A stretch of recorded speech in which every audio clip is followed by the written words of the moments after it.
Hello, San Ramon. Our next animal is the limpet.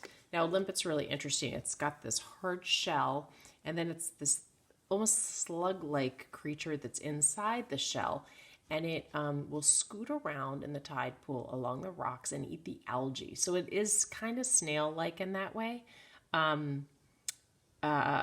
And then what they do is really clever. They need water, of course, to survive. But sometimes, the tide goes out and they'll be out just in the sun in the dry part. So what they do is they have this little reservoir of water inside underneath their shell, so that when the tide is out, they don't dehydrate. They have water, and then when the tide comes back in, they're okay again. So let me show you some pictures on my computer of all the different limpets.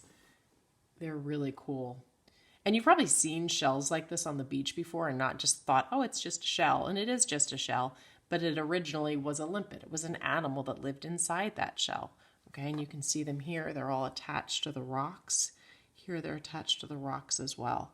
So they're kind of like a brownish gray, sometimes some orange, maybe a little bit of yellow. This one has some algae on it. This one has some algae on it down here. This one's kind of purpley.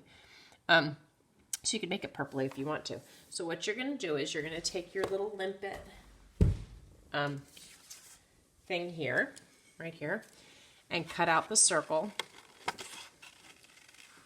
And try to do it as carefully as you can.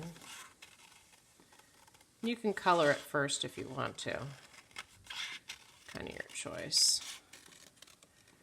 And then I'm going to cut along this dotted line just to the middle. But before I do any more, I'm gonna color it now.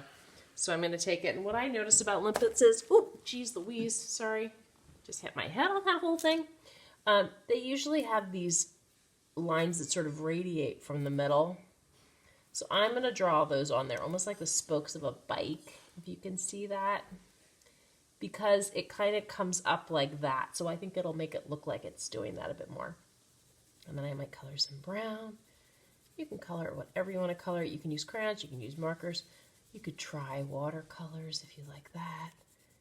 Use the tools that you have that you want to play with, because that makes it more fun, right? Once you have it all colored in, then you can take it and you go like that. See, because it's kind of like that's the shape it's in. And then I'm just going to staple mine. You could tape it if you don't have a stapler. Okay, so it's as simple as that, and then you can stick it to the tide pool that I'm going to show you later. Alrighty, thanks guys.